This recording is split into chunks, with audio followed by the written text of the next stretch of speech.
Hello, Internet. I think this is working. Looks like my voice is picking up.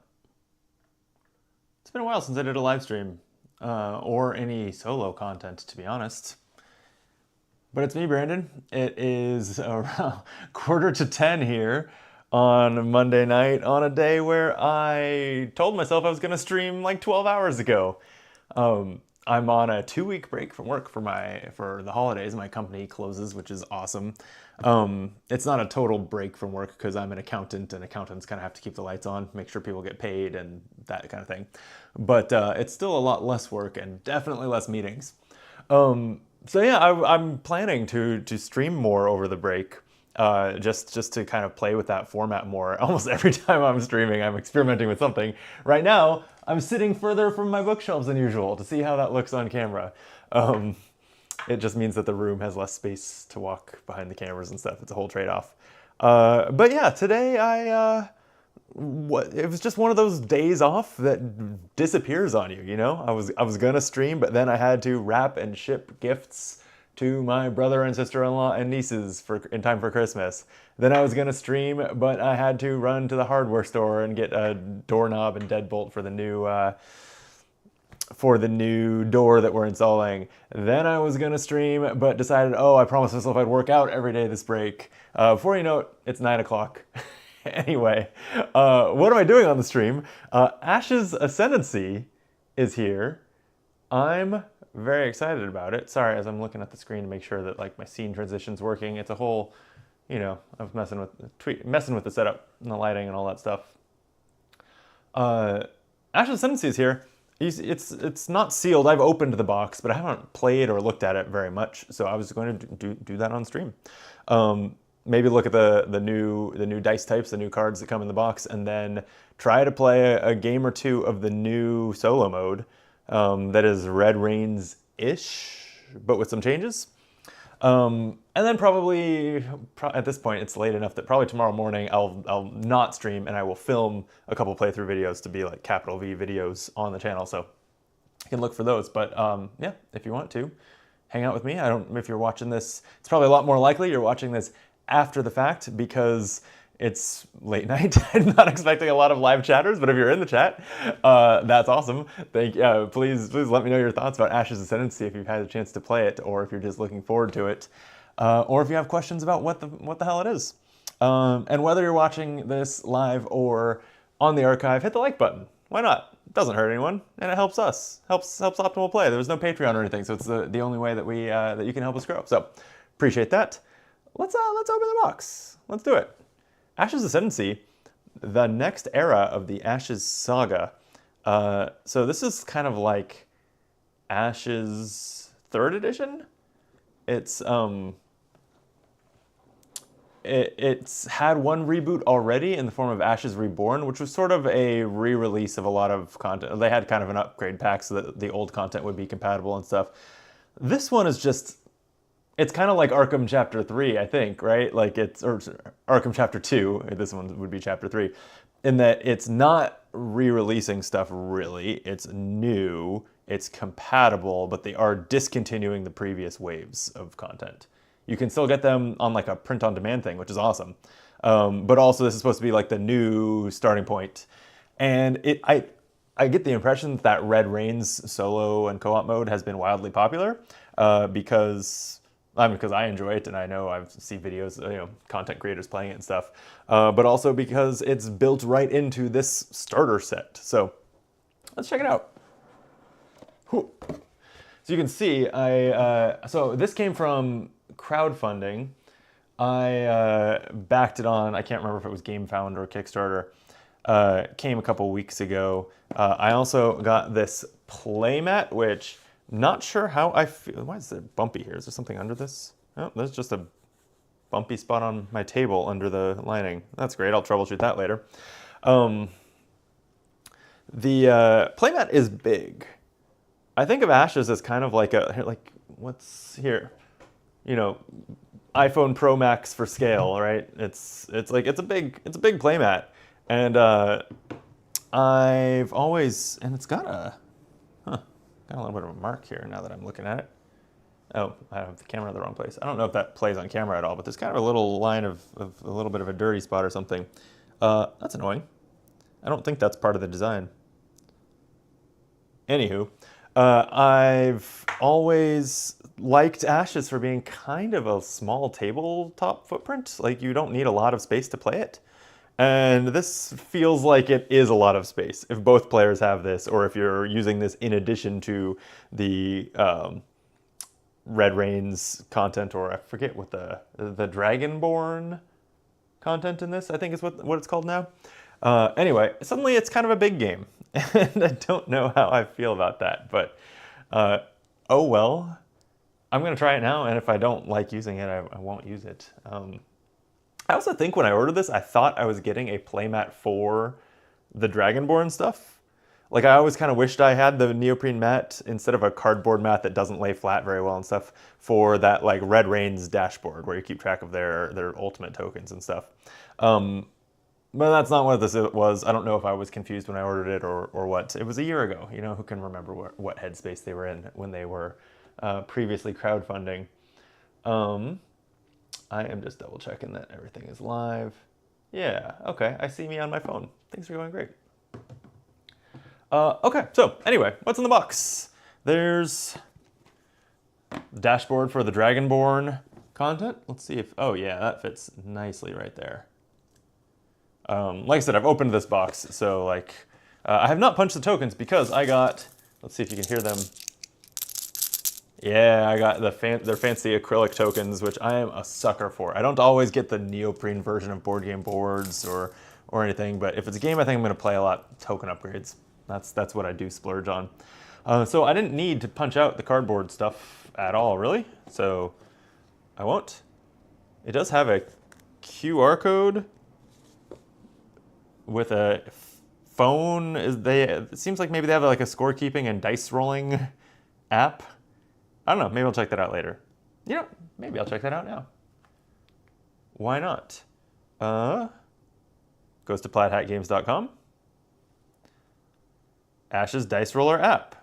Try it on the iOS App Store. Requires test flight. Oh, so it's like a beta app. All right, I'm not going to do that right now, but. Okay, let's set those aside. We've got two rulebooks. The PvP Quick Start Guide. Oh, it seems to be like kind of tutorial-ish. It says turn 1, turn 2, turn 3. That's interesting. And then the Ashes Ascendancy Comprehensive Rulebook. Oh, it shows all, are there 9 dice types now? I guess there must be. It's more than just the 2 in this box. Okay, so this definitely like acknowledges past content exists in a way that I'm not sure Chapter 2 of Arkham is going to. I think that if you were to buy that product, you would think it's a brand new game. And it's probably best played as a brand new game, but that's an aside. Okay. Oh, neat. I see that they have text related to the Dragonborn mode, like in kind of a gold color. So good, because that's kind of what I might need to review before I get going, because I don't have, because I haven't played it before. I've played Red Rains, and I've played Ashes, but the Dragonborn stuff. Okay. So we'll look at that in a second. And then in here, yeah, I did take the shrink off of most of the cards. There's what, 100-ish cards in here? And then this is labeled Errata Pack and says it contains all the cards that have received an official errata during releases of Ashes Reborn, including those from the Frostwild Scourge, the Spawn of Shadowwreck, and new errata implemented for the releases of Ashes Ascendancy. So if you own any of the Ashes expansions from which these cards were originally printed, replace them with these copies. All right, I guess I'll do that. Interesting. Even the Divine Magic like reference card was apparently errated? I don't know. I don't think it would be very interesting content to go through this, but I will definitely, update my collection with those. And then there are dice. There's 3 kinds of dice in here. I think 2 player dice and 1 Dragonborn dice color. Seems good. We'll get to those in a bit. Also, there are +1 tokens. I think these are also for the Dragonborn thing, but don't really know what those are for either.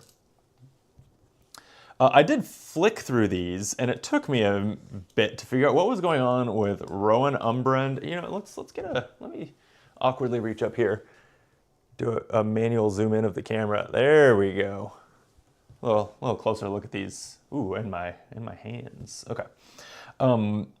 So this Rowan Umbrand and Odette Diamond Crest, these exist, right? So I don't know whether they are meant to be so Odette Diamond Crest, actually, it looks like a different art style. So this looks like a promo card of some kind. I just don't know. There was no documentation here saying, like, why are these two cards in here? Rowan Umbrand, I think, is an existing card. It's not necessarily recognizable as like a completely different art. I guess it is a different art style. Yeah, I'm guessing these are both alternate art. I'm just curious whether they are also intended to be errata or anything. They're cool, though. I love the art on both. All right, I'm going to set those aside. We've got Phases of Play with PvP and PvE side reference cards. That's super handy. I'm going to keep that PvE one. This next chunk is the Dragonborn stuff. I don't actually want to like look card by card at this because I'd rather just play it blind for my first. So I'm just going to set it up here. And oh, the stamina thing is also part of that, I think. All right. Aaron Frostpeak. Aaron seems like the name of a person might have. Cool Frost Spear guy, Phoenixborn of Frostwild Summit. Okay, so Aaron says has the ability Ascend as a side action. Side action exhaust this card and spend one of this face. Let's see if we can find that reference card. What is that? This is Astral Magic, and so that is its magic face, right? It's called Power Magic Basic. I think that's what it is. Okay, so anyway, use that face. Deal 1 damage to target unit and opponent controls. Place an astral die from your exhausted pool onto this Phoenixborn.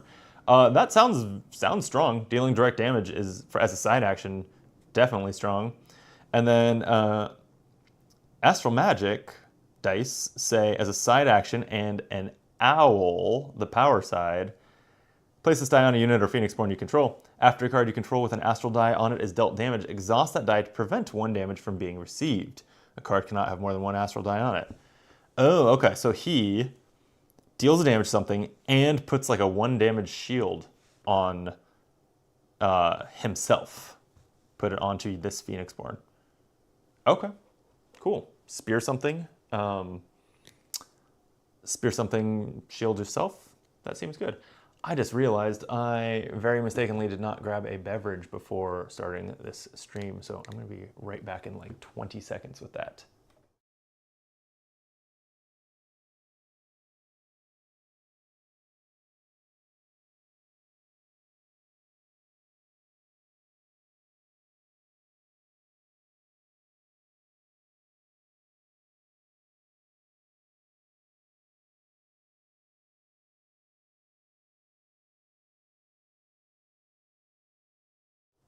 I think that was less than 20 seconds. Goose Island IPA tonight. Like I said, it worked out today. Definitely earned it. Cheers. Okay, so let's look at these Astral Magic cards. Well, I guess first we have Aaron's signature card, 3 copies of it. Aerial Strike, Aaron and Aerial. Side action and basic die, action spell that is discarded. If your Phoenixborn has an astral die on it, deal 4 damage to target unit and opponent controls. Whoa. It's actually almost a downside that this is a side action instead of a main, because you can't do both of these in the same turn. You can't add an astral die to him with his ability and then use Aerial Strike all in one turn. Smartly designed, I'd say. I will remove your toys one by one. Cute. Okay, let's see what else we have in the Astral deck. Summon Frost Talon. Ready spell, spell board, main action to play. As a main action, exhaust this and a Magic Face. Place Frost Talon Conjuration onto your battlefield. The frost will take you out. What's a Frost Talon? Here we go. It's an owl conjuration that says stalk. This unit cannot be guarded against. That sounds it sounds incredible against the Dragonborn. If they're like the Chimera in Red Rains and have like always a chance of guarding for when you attack their units, like just not being able to be guarded against. Yeah, sounds incredible. Okay, I would play this card. I think there's 3 copies of everything, so I'm gonna stop specifying that. Let me get kind of a. There's also 3 of the Frost Talon conjurations. What else we got? Summon Stellar Oracle. Main action to play, main exhaust, and 2 dice. Magic and basic. Place a Stellar Oracle conjuration onto your battlefield. It is, whoa, this badass wispy dragon, 4-winged dragon thing. That's cool. It has 2 attack, 2 life, and divination 2. When this unit comes into play, draw 2 cards. If you do, place a card from your hand on top of your draw pile. Okay. That seems pretty strong. It's funny, I almost think that draw 2 cards, place a card on top of your draw pile is stronger than just draw 2 cards in Ashes, because card quantity is not everything. But if you can choose a card, any card from your hand, it doesn't even have to be one of the 2 that you drew, and pass it into next turn, that seems nice. I mean, you can also hold on to it, but still. Yeah, I would say that these summons seem very good. Okay. There are just 2 of those conjuration cards. And that's all the conjurations, it looks like. So there's Whirlwind, a spellboard ready spell that's does take a magic astral die to play as a side action, and then for a main, exhausted and no dice cost, lower 2 dice in a target opponent's active pool 1 level. If a Phoenixborn has an astral die on it, draw 1 card. Okay, more astral die synergy. Makes sense. Since I think at this point in my Ashes career, which is not a long and storied career, I'm playing mostly solo. So I will have to see kind of what the rules are for the Dragonborn, I think, to see how valuable it is to reduce the Dragonborn's dice. Against a player, that seems minor, but also drawing a card if you have the astral die on your Phoenixborn. Seems good. We have Skybreak Captain, our first ally. And I'm expecting a lot of allies because there's 7 battlefield slots and only 3 spellboard slots for Aaron. So Skybreak Captain has, it costs 1 of each astral die face, 3 dice, and a main action. But it's a 3/3/2 and says uplift. When this unit comes into play, place an astral die from your exhausted pool onto it. And has Aerial Command 1, which means as a side action, if this unit has an astral die on it, increase the attack value of another unit you control by 1 for the remainder of the turn. Okay, so it comes into play with 1, and also if it has 1 as a side action. Oh, it doesn't exhaust to do that. Oh, that's interesting. Aerial Command, it doesn't exhaust. So as long as it has an astral die on it, every turn you could do a side action to increase the attack value of another unit you control by 1. That seems really good.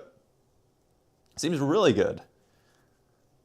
Interesting. I feel like my side actions are going to be like more competitive than my main actions with this deck. Cirrus Ranger costs those dice, magic and a basic. Aerial Ambush 1, when this unit comes into play, if your Phoenixborn has an astral die on it, deal 1 damage to target Phoenixborn and opponent controls and lower 1 die in target opponent's active pool 1 level. Seems to me maybe part of the astral magic kind of color pie is to lower dice. Again, how useful I find that is going to depend on how the solo mode even works. Javelineer, a magic power face. Power? I think power face. I can never remember what those are called. To play it, a 1/1/1.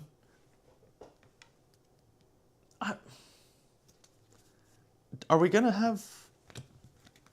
There's nothing in here that amps life, I don't think. So why does this have recover 1? I don't know. I guess I'll have to do some deck building to get some extra life on this so that it can benefit from its recover stat. Anyway, it has Frost Throw. As a main action, exhaust this. Deal damage to a target unit and opponent controls equal to this unit's attack value. Oh, so skip all the attacking bullshit and just deal damage. That seems good. Can't be guarded against. It can ignore unit guard, all that stuff. Yeah, it seems potentially very strong. There's Retreat. Only a side action to play this discard action spell. Return an exhausted ally you control and any cards attached to it to each owner's hand. I mean, it's nice to get rid of, like, if that 3/3 has 2 damage on it, you might just want to replay it, that kind of thing. The attached card thing doesn't seem to matter very much with this deck, but let's keep looking. There's a couple cards left. Dodge, a power astral die to play this reaction spell. You may play this spell after an opponent declares attackers. Place an astral die from your exhausted pool onto a unit you control. For the remainder of the turn, astral dice you control do not exhaust when preventing damage from being received. Ooh, for the remainder of the turn. Okay. So I was thinking that like one astral die could prevent damage over and over and over, and it can, but just for one turn. So it's kind of more like, oh, it's not going to get exhausted this once. Right? Like, yeah. Oh, it also places the die. It places the die and leaves it sticking. Okay, okay. That's starting to feel like it's worth one die. And I love reaction spells because they don't take any actions. Last card, and it is an attachment. Gust Spear, an alteration spell. Takes a side action and a magic symbol. Attack +1, and when attaching the spell, lower 2 dice and target opponent's active pool 1 level. That's such a theme in this deck, and I don't know how good it is. It'll be interesting to find out whether we feel like that's useful. Okay, I have mixed feelings about this deck. It's not, definitely not clear out of the gate how it like is proactive, how it wins. It's got those like 3/3s that can buff other units and stuff, but it doesn't seem to have very many aggressive units, and it does a lot of lowering the opponent's dice pool, which is of debatable value. Okay, cool. I like the astral magic though. I like it. Like it's, I was saying it's not very proactive, and now I'm thinking again about what does the astral die do? It prevents damage, so it's kind of definitionally not proactive. It's more of a defensive style of magic, it seems like. Okay, okay. Eager to try it. But let's take a quick look at Issa Brightmoor and our Artifice Magic, which is this bag of dice. Boom.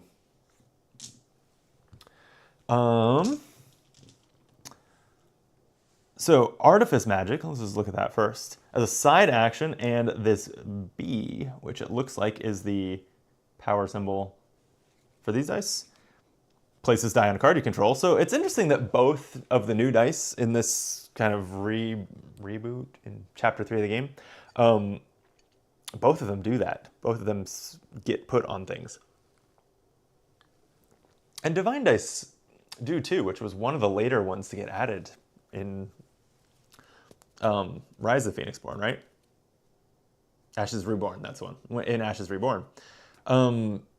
Interesting. It's a real theme. I wonder if they've decided that like that's the better kind of design space for dice. I don't know. But who knows when the next time there will be even more colors will be, so we might be done for a while. Anyway, this one just says a card with an Artifice dice on it is considered to be charged. Once for each Artifice dice on it. Oh, you can have more than one on this one. That doesn't mean anything. It's considered to be charged. Okay. What does it mean to be charged? I guess cards define that. Let's look.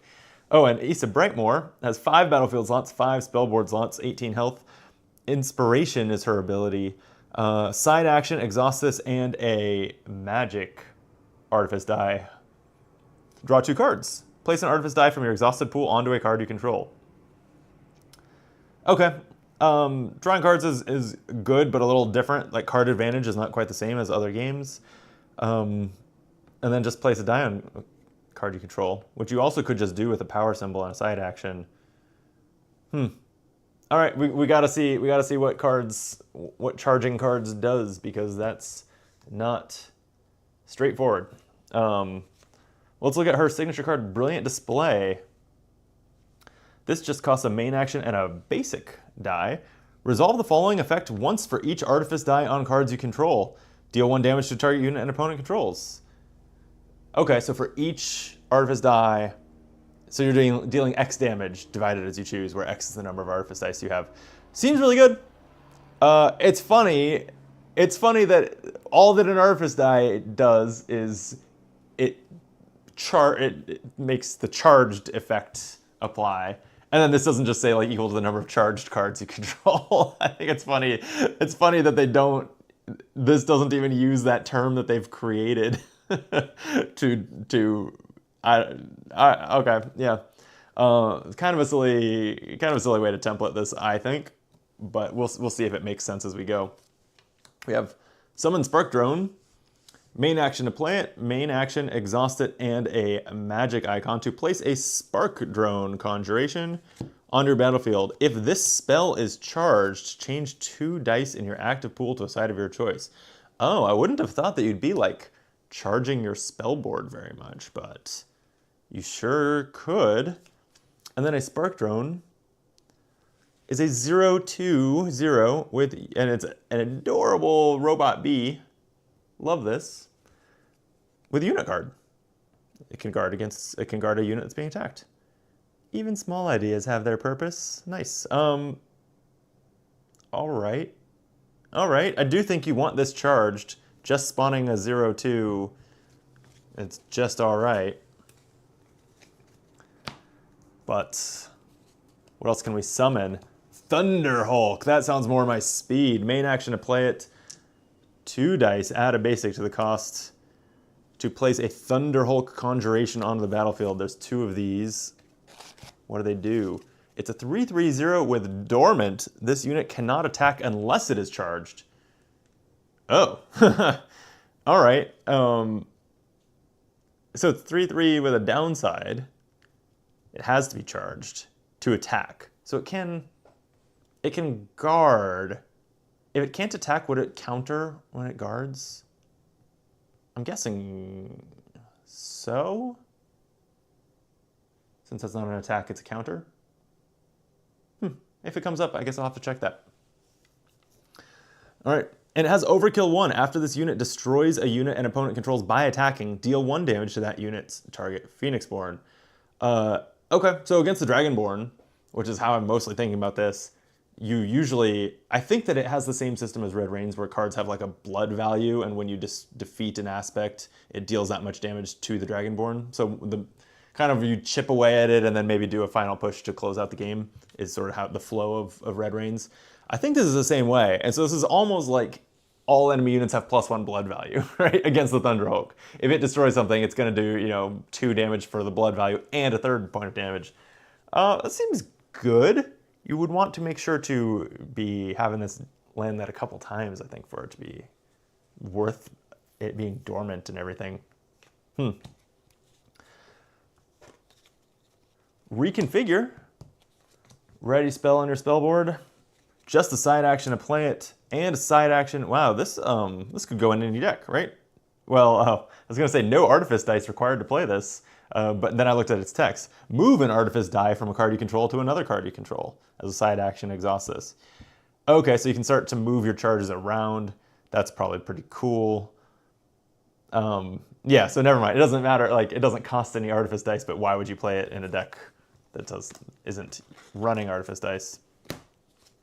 Supercharge, spellboard ready spell. Ooh, a side action and a magic die to play it, and then side action, exhaust this. If this spell is charged, add 2 to the attack value of a target unit for the remainder of the turn. Adding 2 to the attack value of a unit, incredible. Doing nothing if the spell is not charged, less incredible. That's interesting. This feels, again, it's like side action to play it, side action to do that, side action to charge something, whether you do it with Issa Brightmore or the Artifice dice itself. Again, I feel like lots of competition for the side actions. It's a weird situation you can find yourself in when you need to keep kind of coming up with main actions so that you can take more turns to do more side actions because that's what you care about. It's very silly. Okay, next up we have an ally, the Core Supplier. It takes a magic and a basic to play for main action, and it's a 2/2/1 with supply 2. When this unit comes into play, place up to 2 Artifice dice from your exhausted pool on cards you control. Now we're talking. This charges 2 things from your exhausted dice. Seems great. Seems great. I like this one a lot. I think you'd be playing this, like, it costs 2 dice, but then it basically uses them to charge 2 of your cards. That seems very solid. Systems Drafter, another ally, just costs a magic symbol. 1/1/1, another one with recover 1 on a 1 life ally. I don't know, it's something about that just kind of drives me nuts because it takes a lot of... You would have to not only increase its life, but then have it take damage in a smaller increment. You know, like if you give it +1 life, then you still have to find a way for it to take exactly 1 damage. Then that recover 1 matters that one time. It's so niche. It just makes me like think about it too hard for something so pointless. Anyway, she has Rethink 1. When this unit comes into play, remove 1 exhaustion token from a ready spell you control. Oh. Unexhaust a spell when you play this. So you could summon another Thunderhulk or something cool like that. Or give another thing +2 attack with that supercharge spell. I like that. Recharge costs a power symbol and a magic. Oh wait, no, that's not a magic. That's power symbol and discard a card. Interesting. To play this action spell, remove 1 exhaustion token and 2 wound tokens from a charged card you control. Well, there we go. Okay. Suddenly, the Thunderhulks, which have 3 health, so could have 2 wound tokens on them, can go bam, bam, get that extra damage through multiple times. This card seems great. It has the art of the Thunderhulk, so no surprise that I immediately identified that as the main use case for it in this deck. Barrier is a reaction spell, costs a power die. You may play the spell after a charged card you control is dealt damage. Prevent 3 damage from being received. Okay. Another thing that could keep those Thunderhulks around longer. And again, I think it's like its back is to sort of the perspective. Back is to the camera. But again, I think that's a Thunderhulk in the art. I'm sensing a theme here. And the theme is get a lot of value out of your Thunderhulks. But then there's the Thunder Suit. When attaching, so this costs a magic and a basic. It says when attaching this spell, oh yeah, it's an alteration spell, okay. When attaching this spell, place an Artifice die from your exhausted pool onto the attached unit, and then attack +2, life +2, recover +1. Holy cow. And it charges it. Okay, so Thunderhulk becomes a 5/5/1. But I think what's more interesting maybe is Spark Drones become a 2/4/1 with a unit guard. It would not matter that it's charged though. So the Thundersuit feels a little more useful on the Thunderhulk because this charges it when you play it. It puts an exhausted die onto it. And Spark Drone doesn't care about being charged. You care a little bit for like what was the name of that signature card that deals damage equal to the number of charged units. Or charged cards, Brilliant Display, so that matters. But yeah, it is a way to charge Thunderhulk and then make Thunderhulk extremely hulky. That's cool, that's cool. Okay, that was it. That was the last one. I would say, surprisingly almost, because the Artifice die has no ability other than to get placed on cards. I think that the sort of the gameplay, the how does this win of Issa Brightmore's deck seems clearer to me, and I think more exciting to me. So I think I'm going to play this one first. Okay. So why don't I do that? I'm going to do the artifice thing, but I am going to have to. Let me zoom back out some. There we go. Camera's wobbling about. Sorry about that. It'll settle. Gonna get these Dragonborn dice. It doesn't use a D12 anymore. It just has five Dragonborn dice that I think they're like the player dice, right? They have one face that's this dragon head, three crowns, and two basic symbols. Yeah. Okay.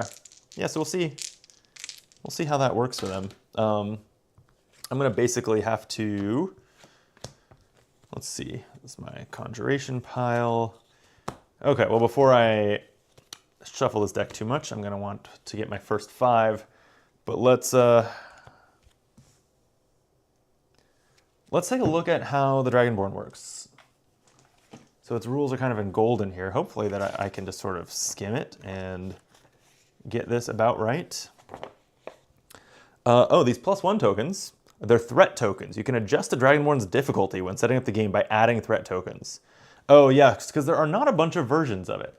Like in Red Rains, there were like 6 versions of each Chimera. There was like normal and heroic, and then I can't remember the names of the difficulty levels, or if they were just like tier 1, tier 2, tier 3. But yeah, there were like 6 difficulty settings, sort of. This one just has 1, and then the other side is for co-op, for 2-player. It has twice as much health. So yeah, the +1 tokens, I guess, are how you modify the difficulty, and it just increases the threat value. Oh, okay. Aspect cards look like they pretty much always have. Behavior card. The behavior card dictates how Dragonborn will take its turn. Okay, so the behavior card says, at the start of the Dragonborn's turn, resolve the Dragonborn's status ability. Okay, so Dragonborn's going to be here. Her status ability is poach at the start of, right? Is that the status ability? That's the status ability, right? It must be. Oh yeah, because they are, the status tokens. Okay. At the start of the Dragonborn's turn, remove 1 status token from this card. If you do, deal 1 damage to the opposing player's target leftmost unit, or their target Phoenixborn if they control no units. Okay, she's going to just be constantly shooting us. The behavior card goes on to say, so resolve the Dragonborn's status ability, then its aspect's status abilities from left to right, then resolve one of the following turns. If there are any face-down aspects, roll a basic dragon die and resolve the corresponding behavior. Okay, so the D12 is gone. We're just using these dragon dice for these 3 potential outcomes. Basic says attack if able, if not reveal. Crown says activate the Dragonborn's ready spell and then reveal. And the dragon says reveal, attack with the revealed aspect if able. If there are no face-down aspects, attack if able, if not, pass. Okay, nothing on the other side of this. These ready spell cards. The rules say the Dragonborn starts the game with a stack of 3 ready spells, stacked in order with ready spell 1 on top. They have an activated effect that may be activated by the behavior card. Right, it's the crown. So half the time, right? Crown is on 3 faces? Yeah, half the time it'll do its ready effect, its activated effect. They have an activated effect that may be activated by the behavior card and a progress effect that resolves during the dragon phase. Oh, there's a dragon phase now. Who knew? Okay. Then there's a stamina card. It's placed under the Dragonborn's draw pile. Follow the steps on the status card. I'm guessing it's pretty similar to that fatigue system, which didn't ever really matter unless you were like trying to mill out the Dragonborn as a strategy, or the Chimera. I'm guessing that's the same here. So here's that stamina card. Okay, so for a 1-player game, you put it on stamina 2. Yeah, so it says when the Dragonborn's draw pile becomes empty, flip this card so that stamina 1 is at the top. Shuffle the discard pile to create a new draw pile, keeping this beneath it. Stamina 1, when the Dragonborn's draw pile becomes empty, rotate this card so that 0 is at the top. Set it near the Dragonborn as a reference card. Place 1 exhaustion token on the Dragonborn. Then shuffle the Dragonborn's discard pile to create a new draw pile. Okay, so if you run out her draw pile twice, you get an exhaustion token on her.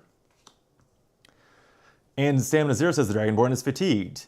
Effects cannot cause the Dragonborn to draw cards. Each time a card is discarded off the top of the Dragonborn's draw pile, place 1 wound token on the Dragonborn. When the Dragonborn's draw pile becomes empty, place 1 exhaustion token on the Dragonborn, shuffle it. Okay, she becomes exhausted each time after the first. For all other effects, treat the Dragonborn's draw pile as empty. Yeah, so it mimics like a player being milled out.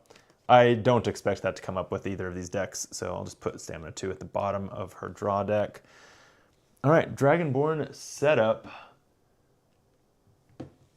Says, when playing a PvE game, choose a Dragonborn to battle. Okay, there's only the one.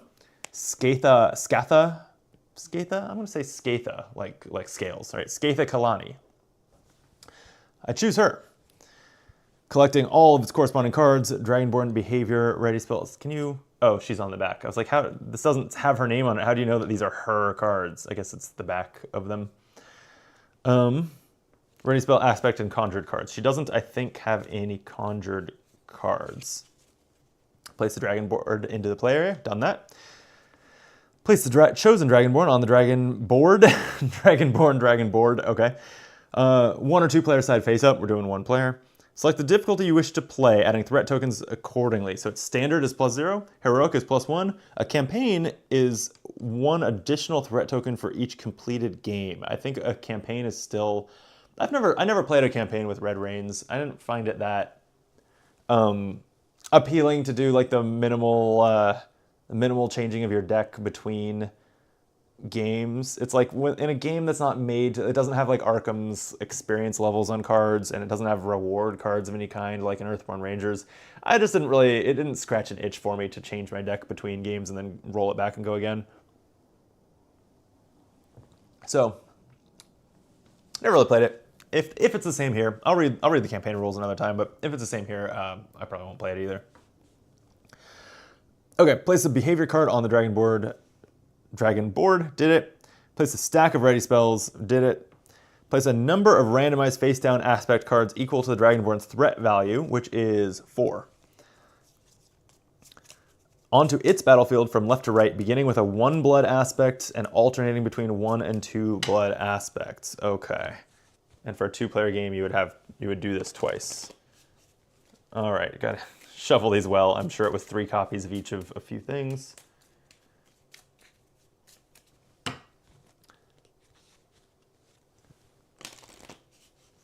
Okay, so it says starting with 1 and then alternating. So here's a 2, here's a 1, here's a 1, here's a 2. That was easy.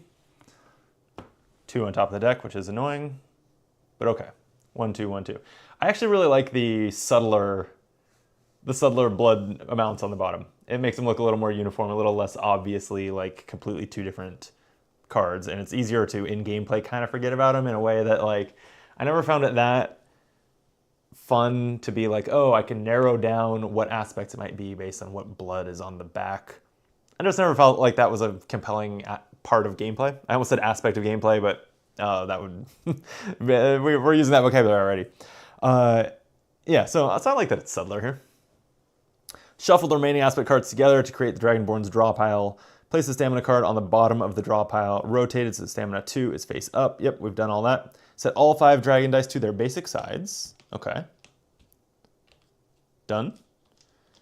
If the Dragonborn has 1 or more conjured cards, create an independent Dragonborn conjuration pile for each of its battlefields. It doesn't, as far as I could tell. If we draw a card that I shuffled into the deck that should have been a conjuration card, we will correct it at that time. But I don't think this one did. Okay, so and we have the phases of play here for PvE. There's a dragon phase now. So what it does in the dragon phase is the following. It cleanses. It discards all cards it controls but does not own. So basically if I was playing a deck that stuck negative effects to its cards, it would clear them at the top of every round. Seems kind of unfair, but it is what it is. And then it gains status. Place 1 status token on the Dragonborn for each face-up aspect. Okay, so this would be any that carried over from last time. Okay. for each face-up aspect with a status ability. Oh, so if those aspects also have status, refill it to the number of pips on it. Okay. Replenish aspects. Add face-down aspect cards until each battlefield has a number of aspects equal to the Dragonborn's threat value. Sure, okay. And then resolve the bottom text box of the Dragonborn's ready spell. Oh, okay. So that's the progress box here. Here on Ready Spell 1, it says deal 1 damage to all opposing players' units. Remove this Ready Spell from the game, progressing to Ready Spell 2. Okay, so it just like, at the end of each round, it kind of like does something and levels up. Kind of, that feels like it's ultimate in the Red Rains system, but it's just guaranteed to happen. Okay. In the prepare phase, okay, so it does all that, and then it tells us that the Dragonborn skips the prepare phase. So we will roll dice, discard cards, draw cards. Also, I was trying to remember, here we go, it talks about recovery phase, exhaust dice, move all dice on cards you control to their owner's exhausted pools. I was trying to remember whether you could opt to keep charged dice or astral dice on cards and just roll fewer dice as kind of the trade-off to that. But no, you have to move them all to your exhausted pool. Cool, okay. Dragonborn skips the prepare phase steps. Player turn phase is going to work similarly. Aspects don't have recover values, so they don't recover. I'm just kind of reading the gold text here, which is our Dragonborn rules. End of game. If the Dragonborn has a number of wound tokens equal to or greater than its life value, the Phoenixborn players win the game. Okay. Taking a turn. Talks about battlefield management. Yeah, you have to keep your battlefield in order. I think that's the same as Red Rains because it targets left and right. Card text boxes. I'm just skimming through the rules here. On an attack. So this is maybe looks a little different.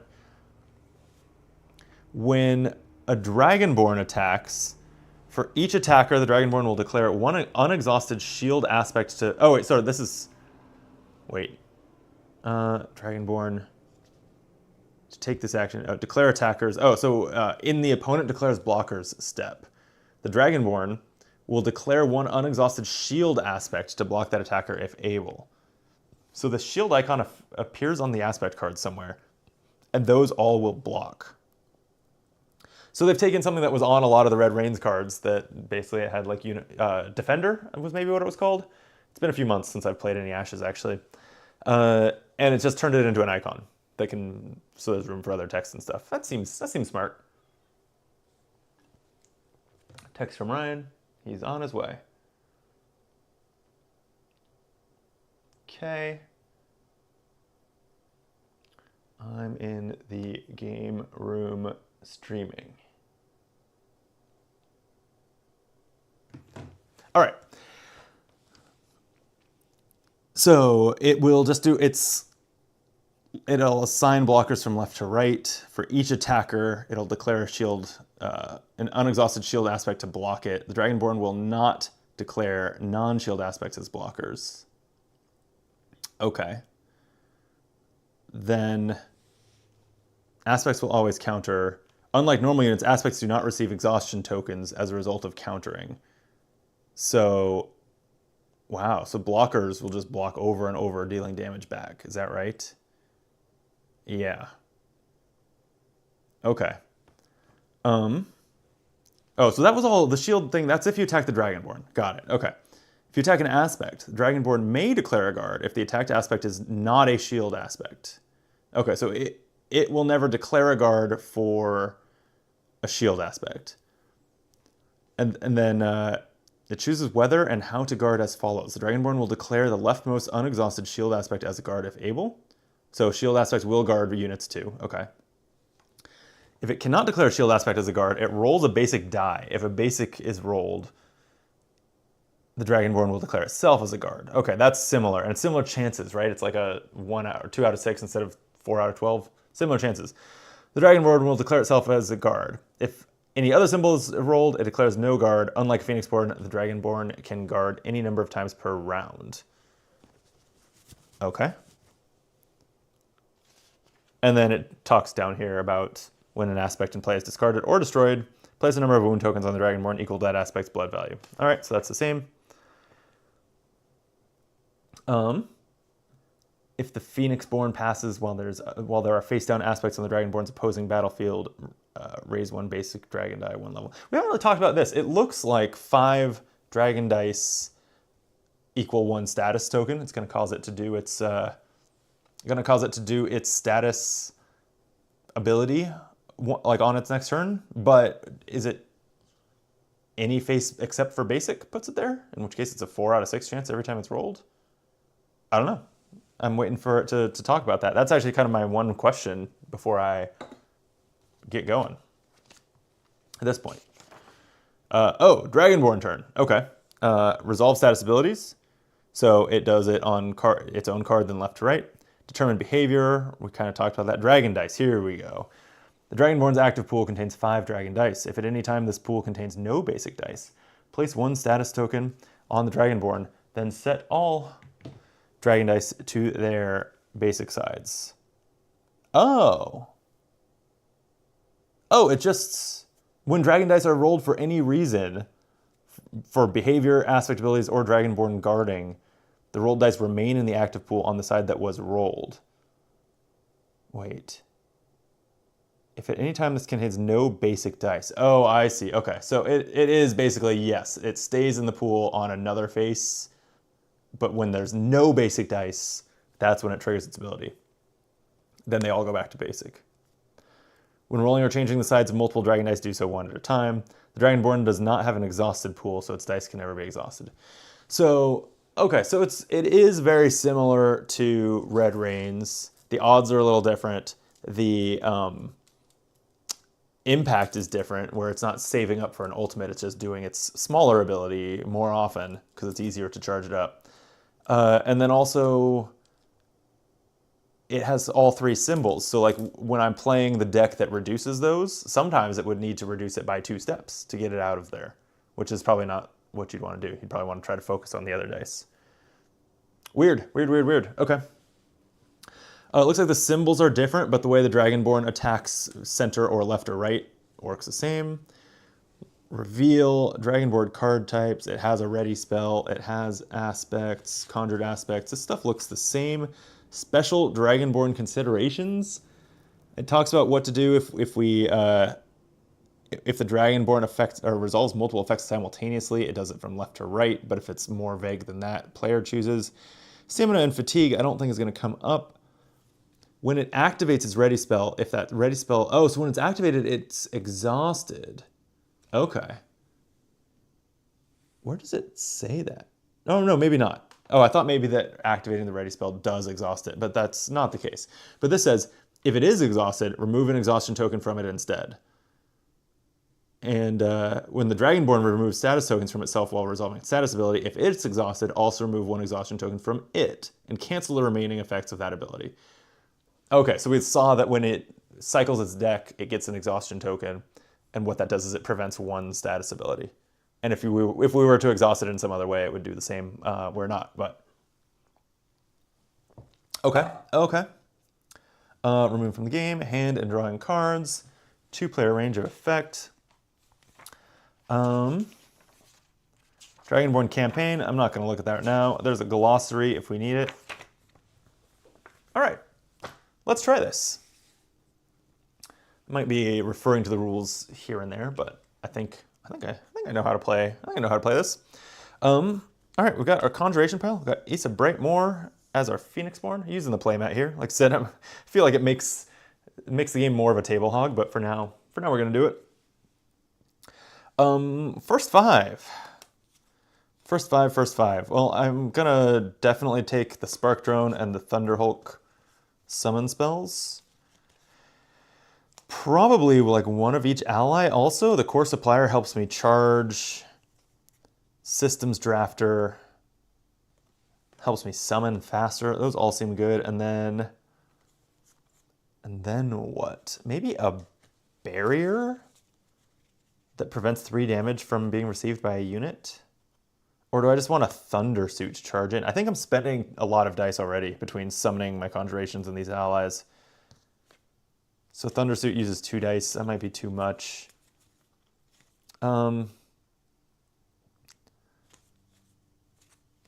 Or recharge is good too, but it takes a discard. Oh, you know what? Let's just do... I forgot Supercharge is also a ready spell. Oh, so is Reconfigure. Oh yeah, she has more ready spells. That's right. Yeah, Reconfigure I think is actually more just more of a staple. Lets me move my charge dice around. I think that that's something that will come in handy quite a bit. And it costs no dice to get it on the table. Okay. Okay, I'm excited. So the Dragonborn has 30 health. I have 18.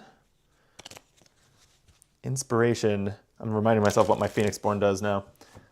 Draw 2 cards and use an Artifice die to charge a unit. Okay. I think this actually gonna be fun. Whoa. I don't know if it's gonna be as fun as the Hydra deck I played last time I did an Ashes Reborn video, but you know, still pretty fun. Okay, one more shuffle and we will go. I will sleeve these cards eventually too. I don't want to hear in the comments about how these are unsleeved. I actually really love Ash's card quality. They're more glossy, maybe kind of cheaper, but they also just feel like very stiff and sturdy to me in a way that makes me feel a little bit safer playing them without sleeves. That said, I'll sleeve them. Don't worry. I just didn't want to bore you with it on stream. Okay. Okay. It'll still start with me first, huh? I need all 10 of my Artifice dice. Oh, let me make the boundaries of our play area a little less cluttered by moving some of this stuff. There we go. All right. There's not a spot for my reference cards, but I guess they can live here. There are spots for my active and exhausted dice, so I will use those. Here we go. Starting the dice pool. Wow, no power faces. I'll be meditating early on this, I think. That is 6 magic, 4 basic. Brutal. Okay. So I have no idea what this Dragonborn is capable of, which is very fun. I do know that it's going to, if it gets status tokens, it's going to spend them to deal damage to my leftmost unit. So I gotta be careful what I put there. And a core supplier has 2 life and recover 1, so that would be a good one to have there. But when it enters play, it charges other things, and so I don't really want that. Maybe just Spark Drone had 2 life. Maybe I just want a Spark Drone on my left. So I'm going to, as my main action, play Summon Spark Drone. And do I need power dice? I probably want 1 to charge, right? But I can charge something with Issa. And 2 more with Core Supplier. I guess I'm good. I was thinking my side action is actually free right now. I could meditate, but I don't think I will. I think I'll pass the turn to Phoenixborn. So, let me make sure that I have kind of, or the Phoenixborn, the Dragonborn, have its turn order correct. Let's have that out. Okay. Resolve status abilities. Since it I am not starting at higher difficulty, so it has, no, that's more threat. It starts with no tokens on it, is that right? I think it has no tokens on it. Let me just double check that it doesn't start with any in, yeah, it gains them for face-up aspects at the start, in the dragon phase. It doesn't start with any at the start of the game, right? It doesn't look like it. Cool, cool, cool. Okay, I love that for me. So then it's going to roll a die to determine its behavior. It's a crown, so that is going to get slotted here. It's non-basic. And it's going to activate the Dragonborn's Ready spell and then reveal. So its Ready spell is target opposing player must lower a die. All right. And then it will reveal. Rapid Flight and Aspect. I expect they will all be aspects, but anyway. It's a 2/1/1 with Quick Strike. While this unit is attacking, it deals its damage before units in battle with it and targets the rightmost unit. Oof. Okay. A Thunderhulk would be good against that. It's got 3. So, back to my turn. Yeah, since it didn't attack, and yeah, that's it. Okay. I guess I will. Yeah, because if a Spark Drone just gets attacked by Rapid Flight, that's not the end of the world. Okay. No, I think I want to. Do I want a Thunderhulk on the left? Nah. I want a Thunderhulk out after she started exhausting some things by attacking. So I will just summon a Spark Drone. That's going to, first use of one of these new tokens. Clicky. It's going to exhaust it. It's going to cost me a magic die, and then place a Spark Drone Conjuration. If this spell was charged, I would change 2 dice. I forgot about that. Should I do that first? I should do that first. Let me back up. I'm going to go ahead and use Inspiration, side action. Exhaust my Phoenixborn to draw 2 cards. Brilliant Display is fun. Potentially takes Rapid Flight right the hell out. It has 1 life. Neat, okay. Place an Artifice die from your exhausted pool onto a card you control. So I spent a die. Now I can place that onto Spark Drone. So now it's charged. Now for my main action, I exhaust that. Place a Spark Drone, and if this spell is charged, change 2 dice to a pool side of your choice. So there we go. We've got bees. Oh, lost a bee. There we go. We have bees. Okay. Yeah, then Spark Drone was just a 0/2/0 with Unit Guard, so it might just get attacked by the Rapid Flight depending on its roll, but we'll see. Roll the Crown again. That is going to activate the Ready spell again, lowering 1 die. I'll go ahead and keep my power dice and lower a magic for now. And then reveal Bird Hunter. All one word, Bird Hunter. Is that a typo or is that a thing? We may never know. It's a 3/3/2, jeez.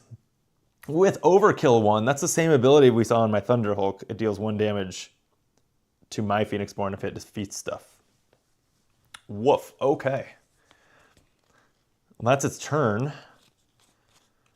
So, what can we do? If I play the Core Supplier and I don't get attacked, I could charge 2 more things and then throw down a Brilliant Display next turn, which would be pretty cool. I'm going to try it, and I hope I don't get attacked. Even if I do, it's not the end of the world. Okay, so I forgot I could summon more Spark Drones too. But okay, so let me, I'm gonna play a Core Supplier. It's gonna cost me these 2 dice. And when this unit comes into play, place up to 2 dice onto cards you control. You know, I was thinking Spark Drone, but why don't I just put it on my Phoenixborn? And then it's sitting in a little bit more of a safe spot for me to do my Brilliant Display later. Because the Spark Drone might die. Okay. Oh, I played that. Have I done a side? I haven't done a side. Do I want a side action? No. Oh, reconfigures the side action to play. This is the one that, as a side action, exhausts it to move Artifice dice around. Cool. Okay, Phoenixborn turn. Crown again. Great, it's not attacking much, for better or for worse. Activate the Ready spell. Let's lower a die again. I don't need all these bees. I will lower a bee. And then, Aegis Feathers. It's a 1/1/1 with Aegis Feathers. The ability is also called Aegis Feathers. When this unit is destroyed, remove 1 exhaustion token from the leftmost aspect on this battlefield. Oof. And this, okay, there's that shield symbol. So this is also a guard. All right. It's not the worst thing for that to be a guard. Okay, but that's it. That's it. It's my turn. Sweet. So I can... Why don't I... Since that Spark Drone's not going to stick around long, and charging it doesn't do anything. So I'm going to use, as my side action, I will use the Artifice Magic Dice Power effect. Put a B on Reconfigure, so Reconfigure itself is charged. And it could move that later. But so that was my side action. My main is going to be to play Brilliant Display. All it costs is a basic die. Resolve the following effect once for each Artifice die on cards you control. And that effect is deal 1 damage to a target unit an opponent controls. So 4 times. 4 times I'm dealing 1 damage. That's crazy. So I probably just want to take out the Bird Hunter. And then that's 3. And then Rapid Flight or Aegis Feathers. This is annoying because it's a guard. Oh, and it removes an exhaustion token, so I don't really want it to die later. But Quick Strike not taking... Oh, no. I think I'll leave Aegis Feathers because Core Supplier can favorably attack it. Yeah, okay. So I'll hit Rapid Flight. All right, so these are both dead, and that's a total of 3 blood. Let's get that damage going. I assume that these slots are for the +1s. I don't think I want to like deal with putting damage straight into those. All right, I'm feeling like this is going well. Let's see. A crown again. I mean, it is 3 of the faces, but man, it's like I've flipped heads 4 times. I should finish Unfair Flips. Have you played Unfair Flips? It's a little probably game on Steam made by 1 person. It's like it's a coin flipping game. And you buy upgrades that modify the odds of the coin landing favorably, and the whole game is over if you ever flip heads 10 times in a row. It's depressing. It feels so doable. It feels so accomplishable, and it is very hard. I have my coin up to like a 70% chance of landing on heads, and I still can't get it 10 times in a row. One of these flips, though. It'll happen. Okay, another crown. Activate the ready spell. Again, it's going to bump a die down. That's starting to really add up. And then reveal Dragon Rage. It's a 4/3/2 with Dragon Rage 1. When this unit is declared as an attacker, place 1 status token on the Dragonborn. Okay, these attacks are going to start. But I've got that Spark Drone kind of just guarding for me, so... Okay, it's back to my turn. The Dragon... So, Core Supplier can attack Aegis Feathers, take it out. It doesn't... There's not really anything else it could attack because this is a guard anyway. Then what would I do with my side action? Nothing? I was saying that I feel like there's going to be so much competition for side actions, and yet I'm not seeing much. Or do I want to... Do I want to start spending some dice before they all get bumped down? Because it keeps draining my dice. Nah, that's okay. That's okay. I will use the Core Supplier to attack Aegis Feathers, which will counter for 1 damage, but it has 2 life, and be defeated. And that's another damage to the Dragonborn. Cool, cool. Dragon's Rage is all that's left, but it's a big one. But if it just attacks and takes out the Spark Drone and becomes exhausted, then my Thunderhulk, if I eventually get it spawned, can kill it, not die, deal extra damage. That seems like a good outcome. Okay, Skatha, your turn. It's a crown yet again. It bumps my die down yet again. That's getting annoying. But also, all 5 of these have... Is it like immediate? If at any time, give her a status token, and then set them to basic. Okay. And then that status token we're past that step of her turn. So that's not happening now. Great. Happens next turn. She's going to hit my leftmost unit. Ooh, that's annoying if... Oh, shoot. Okay. All right. I'll see if I can figure anything out, but I don't know, because she can't reveal... Oh, wait. Oh, she didn't have any face-down aspects, so she shouldn't have rolled. Okay, okay. Like I said, learning game. She would not have rolled in that situation at all. She just attacks with Dragon Rage. So Dragon Rage is going to attack the leftmost unit. It's a Spark Drone, dies horribly, explodes into bolts. But now it's sitting there exhausted. She's going to pass her future turns, and I still have a few things I can do. So why don't I summon Thunderhulk, play that ready spell. It costs no dice. I have 2 Systems Drafters in hand. Maybe I'm happy to keep one. I don't know. I don't want to... I want to draw the suit for next turn now that I'm kind of set up. So I think I'm going to meditate with my side action. I'm going to do it using a Systems Drafter from hand. I want to be. And then Skatha passes. My turn again. All right, let's summon Thunderhulk. 2 dice. Exhaust that ready spell. Thunderhulk is in play. But it's dormant. Can't attack. However, I can reconfigure it. Side action, exhaust this. Move a die from a card you control to another card you control. I'll just move the reconfigure one. Thunderhulk is active. That's the end of my turn. Skatha passes, it's my turn. Sweet. I will attack with Thunderhulk. I'll attack the Dragon Rage. So there is a chance that Skatha guards here, right? Let me make sure I have the system right here in case it's different at all.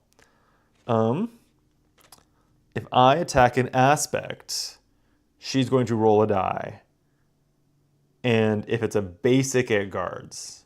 Otherwise, it will be her fifth die up here and get a status token. So it's kind of lose-lose, but that's the design, I'm sure. All right, so Thunderhulk attacking Dragon Rage. She does not guard. That is going to fill up her row, give her a status. And that's an issue because my core supplier is going to die. I didn't think that through. Because she targets the leftmost unit, right? Yep. Well, I guess that's just happening. That's annoying. Okay, but the Thunderhulk does land its 3 damage against the Dragon Rage, defeating it, taking no damage back because it was exhausted, and the Blood 2 becomes 3. Right? Yeah, because of overkill on the Thunderhulk. By the way, it's exhausted. So I'm going to go from 4 to 7 damage on Skatha. Seems pretty good. Now, at the start of her turn, it doesn't matter that she's passed in the past, right? She's not like out. Yeah. So she will use her status token. Deal 1 damage to the opposing player's target leftmost unit. Yeah. All right. Damn, the core supplier is down. Sad. I was really hoping he'd recover and stick around. Okay. But... Oh, and I'm a die short of... I wanted to ready summon Thunderhulk with Systems Drafter and play another Thunderhulk, but I don't have quite enough dice. I can play Systems Drafter, which is a 1/1/1. Yeah, I'll have to meditate. Anyway, I'll use a power dice for her. She says, rethink 1. When this unit comes into play, remove 1 exhaustion token from a ready spell you control. I guess I'll just remove it from Summon Spark Drone. That was my main. I will meditate from the top of my deck. That's a barrier. Okay. As my side action. And then next turn, she passes. She doesn't have any status tokens. Okay, I will summon a Spark Drone again. Spend a die. Why not get a little bee into play? Boom. Also, this spell is charged, so I can change 2 dice in an active pool to a side of my choice, so sure, level this one up. I don't really have a plan for this one. That was a main action, so I'll pass. She passes, or I'll pass the turn rather. And then Systems Drafter can attack before we're done here. So this will attack Skatha. There's no units or anything, it's just gonna do 1 damage. She has 8 wounds. Okay, I believe now when the turn comes back to me, because that was a main action, I think I'm done. I mean, 8 damage on her, clear all the aspects, and end up with 3 units and 3 ready spells on the battlefield. Feels like a good turn to me. Good round, rather. Yeah, okay. I can see how maybe this difficulty isn't so bad. Also, I think this deck is cool. All right, recovery phase. We would recover health. That's nothing.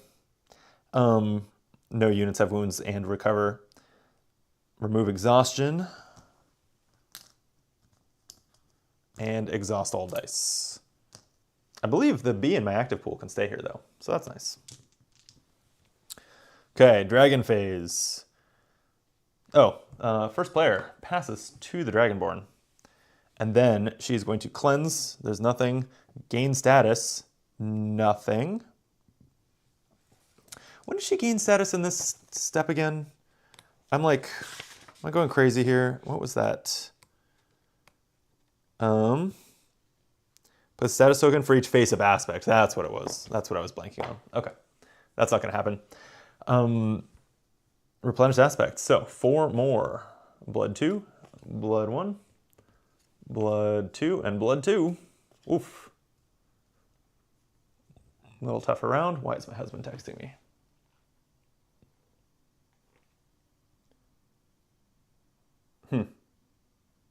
Nothing. Actually, I'm going to hit be right back and respond to this text. Sorry, 1 second.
Hi, I'm back from responding to my husband.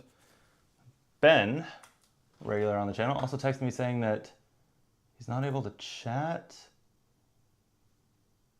That it's set on subscriber only mode, which is typical. I don't know why that would be blocking him.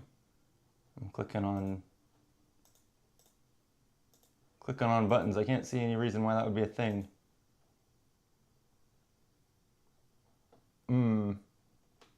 And I don't even know if I know how to change it. If I could take it out of subscriber mode. Hi, Ben.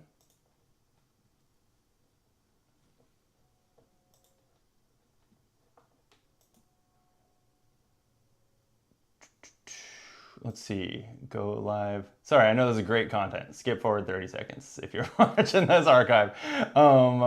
Let's see. The go live page on YouTube.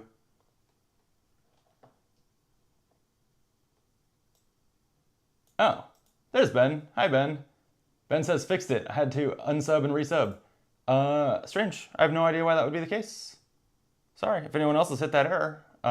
Thanks for watching, and I don't know why that happened, but glad it works now.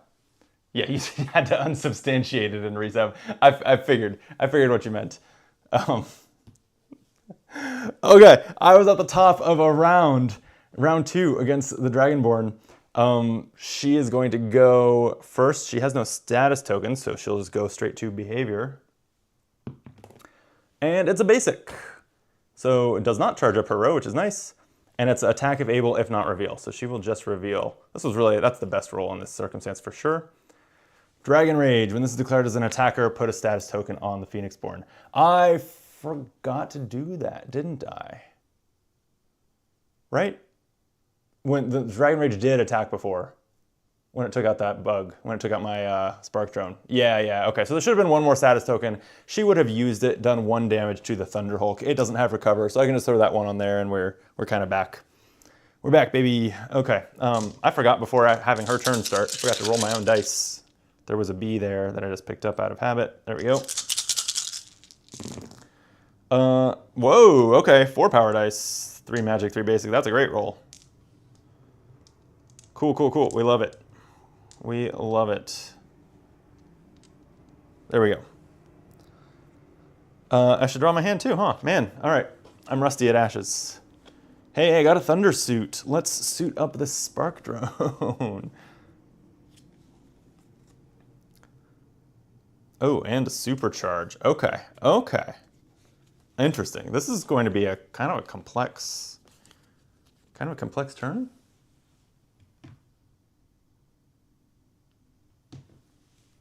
Okay. What am I doing? I have another core supplier, which can charge two things, but yeah, which means then Thunderhulk can attack. Dragon Rage might, if it attacks next, it's trading with the Thunderhulk, annoyingly. What can I do about that, though? I got Supercharge. I think I'm going to play it. Supercharge is the ready spell that says exhaust it as a side action. If this spell is charged, add 2 to the attack value of a target unit for the remainder of the turn. And so I want to charge it. So as my main action, I'm going to go ahead and play Core Supplier. And then I can charge 2 cards I control. So I'm going to charge Supercharge, because then I want Systems Drafter to get +2 and attack Dragon Rage next turn. That's the plan, assuming Dragon Rage doesn't attack first. What else do I want to charge? Spark Drone, Summon Spark Drone is good if it's charged, but the Thunderhulk needs a charge. It's probably just that. Hopefully Thunderhulk doesn't die to Dragon Rage. Yeah, so hopefully it's just not the attack if able behavior. Okay, that's my turn. Side action to play that. Main action to play Core Supplier. All right. The Dragon Head, reveal attack with the revealed aspect if able. Oh, well that could also ruin my plans, but let's see. Radiant Flash, I haven't seen this one yet. It's an aspect, 2/1/1. It has the ability, Radiant Flash. When this unit comes into play, the target opposing player must lower 1 power die in their active pool 2 levels if they cannot place a status token on the Phoenixborn. 1 power die, 2 levels. Okay, I can do that. I got a B. It becomes basic. And then it attacks with the revealed aspect if able. This attacks my Phoenixborn. I'm probably fine with that. I could block with something, but I don't really want to trade any of my stuff for this. I think I can find a better way to kill that without trading with it, since it only has 1 health. Okay, sorry, I gotta spitting when I talk here, getting it on the cards. All right, this is a reason to sleeve it. Actually, I'm like, my fingernails are denting these a little bit. That's gonna bug me. All right, fine, I'll sleeve my cards for next time I play. All right, Radiant Flash. I did that. It attacks though. It attacks my Phoenixborn. I think I'm gonna let it. I haven't taken any damage yet. I'm just going to take 2 from it. And it's exhausted, which is beautiful. Okay, my turn. Well, let's do the plan I talked about. Systems Drafter. So first, let's see. I will use Supercharge. It says, if this spell is charged, add 2 to the attack value of target unit for the remainder of the turn. I will add it to Systems Drafter, making it 3 total attack, and then it will attack the Dragon Rage. The only question, since there's no units with guard out in play, is will the Dragonborn block? That's the one way this can go wrong. It will block on a basic result. Okay. Not a basic result, please. Damn it. Well, it was a good plan, I promise. But instead I've just done 3. Let's see. She was at 8, so 11. It was a good plan. It didn't work. Damn. Okay. Well, her turn, huh? Behavior is basic. Attack if able, if not reveal. Well, Dragon Rage attacks now. She attacks left. I could, Oh, when she's declared as an attacker, place a status token on Skatha. If I want the Thunderhulk alive, which I guess why wouldn't I? Want it alive, I guess. I could unit guard with a Spark Drone. I think I should. Right? No, I want the Spark Drone there to equip with a suit. Are you the character at the top? What are you fighting? Ben, this is Ashes Ascendancy. It's the new starter set for Ashes Reborn. I am everything on this playmat. This is me. Issa Brightmore is my Phoenixborn. You know, I don't see how it wasn't standing out in the middle of these 12 cards on camera. Up here is the Dragonborn and all of her aspects. It's interesting. The PvE mode in Ashes is like, they're called aspects because they're not her units. They behave like units, but they are like her rage and her flash. Like, they behave like units, but they are actually like kind of her tactics and sometimes her body parts, that kind of thing. Trying to deplete her hit points before she depletes mine, as you might expect in a card battler. What am I doing about this attack? Am I just chump blocking it, or am I trading? You know, I can get a new Thunderhulk out. It sucks a little bit that I'm losing the charged die. I'll just trade. I'll just get the Dragon Rage out of here. So she attacks Thunderhulk. Thunderhulk is unexhausted, so we'll counter, deal 3 damage back. They will trade. It's had blood too, so it's 2 damage to Skatha. Ben, have you played Ashes at all? Like even like the competitive mode or anything? I was introduced to it by Netrunner players back when Ashes was new, and when I was playing Netrunner in game stores. It's not anything like Netrunner, but it is a very cool game.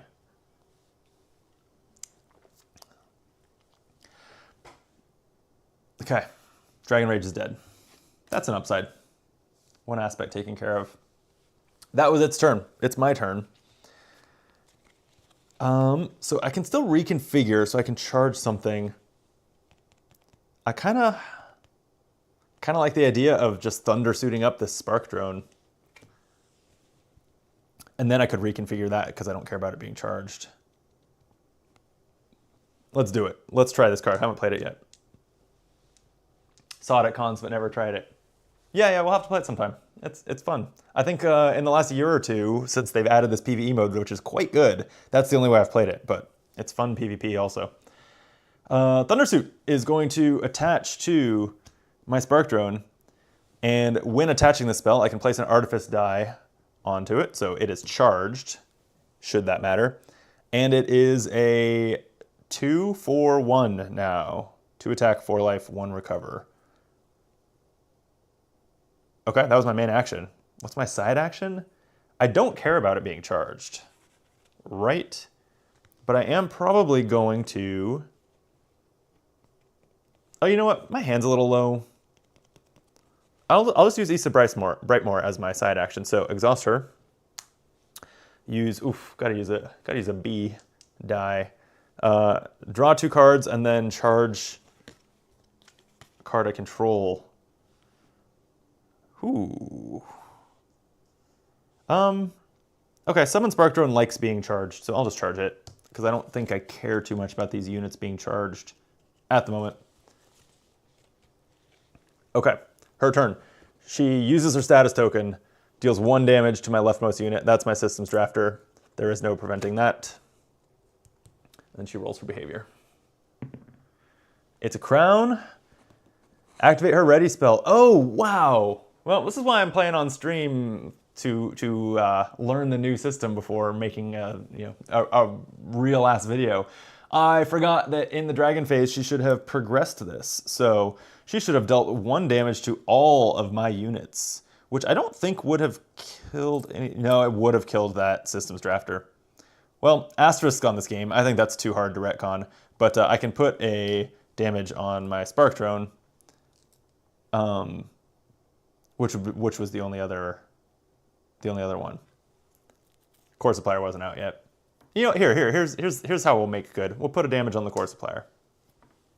Then at least I'm suffering some downside for accidentally not killing my my Systems Drafter. Okay, and then this should have advanced to the next ready spell, which is when it's activated, deal 1 damage to the opposing player's choice of their rightmost unit or Phoenixborn. And when this progresses, it's going to do 3 damage to my leftmost unit. Okay, so it's activating now from the crown behavior die. My choice of my rightmost unit or Phoenixborn. I don't want to lose my rightmost unit when it's not even exhausted, so I'll put it on my Phoenixborn. 3 out of 18 wounds, I'm not too scared there. Okay, and then reveal.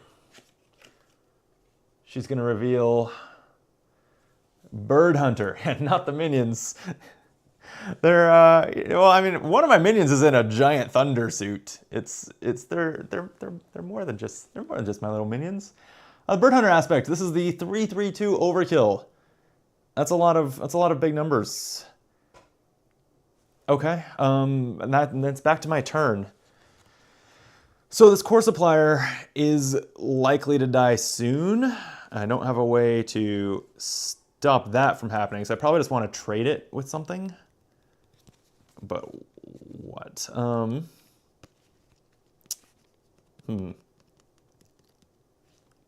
Maybe it's not important that I trade it now, because if it survives the round, it recovers, and it's healthier. I'm gonna, for now, just summon a Thunderhulk. Yeah. I won't regret that. Okay, I'm going to spend 2 dice. Exhaust summon Thunderhulk to summon a Thunderhulk. This is the 3/3/0 that's dormant until it's charged. But I can reconfigure, I can move a charge die, an artifice die, from another card to this. So I don't need it on my Spark Drone. I'll put it on Thunderhulk. It's charged now. And it is Skaitha's turn. Basic die, attack if able, if not reveal. Okay, the Bird Hunter aspect is going to attack, trying to target me unless I want to guard it.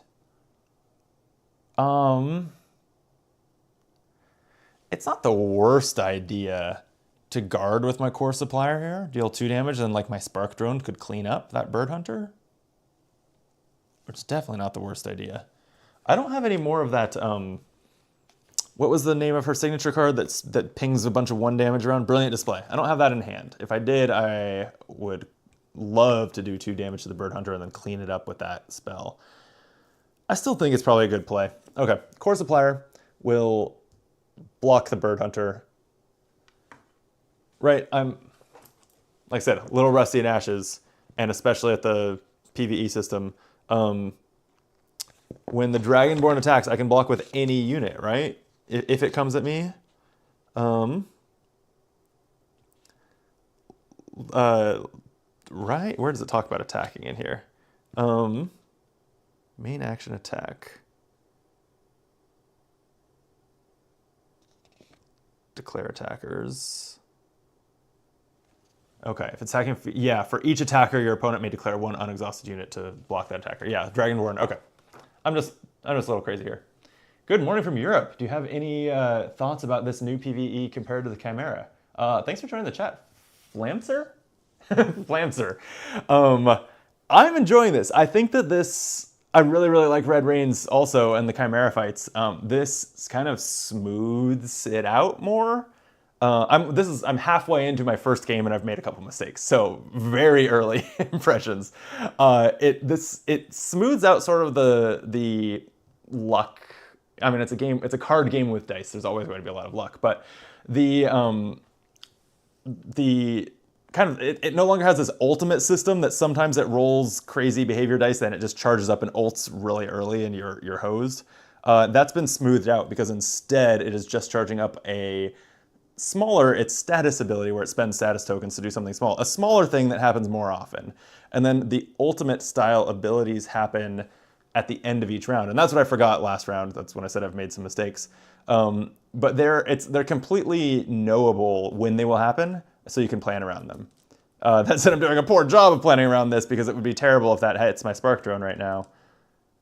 Well, it would recover first. Okay, maybe it's not the worst thing. But anyway, yeah, so it turns it, I think, into a little bit more of a puzzle and a little bit less of a dice fest, even though there's still plenty of that.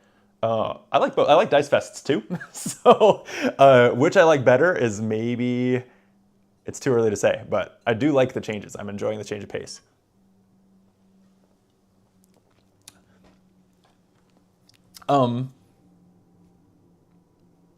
Okay, so she was. I lost my train of thought there. Chat, I'll do that. No, thank you, chat. I appreciate the distraction. It's the life of being a streamer is balancing those, and I got to work on it. Bird Hunter was mid attack. I was going to block it with my core supplier. Okay, so this will deal 2 damage back. That's 2 out of 3, so it's not dead. Core supplier is dead though. Should the Dragonborn rule be left in the pool? You're absolutely right. Thank you, Oded Korin. Yeah, it's funny. This is like purely cosmetic, these slots, because the rules are just leave the dice however they get rolled, and then if they're all non-basic, trigger the effect. So it doesn't actually matter whether you're using the slots. They're just there to help you visualize it, I guess. But anyway, yeah, that should not have been in that slot if I'm being diligent about using it. Okay, that was it. It had activated its ready spell and then revealed. So that was its whole turn. It is my turn. I am down to 2 dice left. So, oh, and the Bird Hunter is exhausted because it attacked. Sounds good. If tracking is not dying, you're getting yours today. That is extremely exciting. Yeah, I got mine a couple weeks ago, but I'm just getting it to the table now because, holidays and other games, all those things that make you busy. But it's super good. I'm excited to keep playing it. And it's gorgeous as always. Like, this is one of the nicest looking card games that there is. Okay. I have a reconfigure, so I could move over the course of 2 turns. I could move a charge die again. I'm trying to just figure out the best way to finish off the Bird Hunter, and I think I want to kill the Bird Hunter without taking any more damage on my Spark. Like, I want to attack something with my Spark Drone without taking any damage back, so that it recovers to full. And the ready spell between rounds, its progress effect, will not kill my Spark Drone. My Spark Drone in the Thundersuit. Is this a campaign game? No. This has a rule set it calls a campaign where you play 3 times and you up the difficulty, but can... the rules of a campaign are actually that you must... So the game is... I keep having to take another step back. The game is sold in pre-constructed decks. It's like an LCG. There are packs, and you can deck build. I think most players of the game do, but it is sold in playable pre-constructed decks. The campaign rules for both the previous sets PvE mode and this one are that you must use a pre-constructed deck, and then each time you win, you can bring in a few cards from other packs as sort of your reward for winning and how you improve your deck. It's not like Arkham where they're leveled up or anything. It's just that you can kind of functionally expand your card pool as a reward. I've never played it. I've never found it that interesting. I just like playing a lot of different decks against the difficulty of my choice. Okay, so yeah, Spark Drone I think will finish off the Bird Hunter. That seems reasonable. It won't take damage in return since Bird Hunter's exhausted. Let's just commit. All right, Spark Drone attacks, deals its 2 damage to the Bird Hunter, which has blood 2, so that's 2 to Skatha, which I will change up. 15 out of 30 on her. I'm guessing in round 3 I can push to a win pretty easily with her health getting that low. Okay, that was my main. My side, I will just play another reconfigure, I think. It's just a side action to play. That's gonna be it. Okay, her turn. She rolls the dragon. Reveal and then attack with the revealed aspect if able. Well, this could be kind of brutal. Let's see. Haven't seen this one. It's Seer. It has 2 status tokens that it will spend to do its ability on future turns, but will it survive? At the start of the Dragonborn turn, remove 1 status token from this unit to deal 1 damage to the opposing player's target Phoenixborn. Oh, it just hits me in the face? That's not too scary. But it has 3 attack, 2 life, and it's trying to attack my rightmost unit. And it's attacking right now?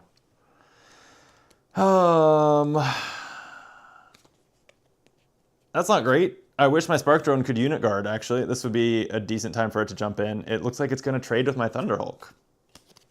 I don't have a reaction that I can do there.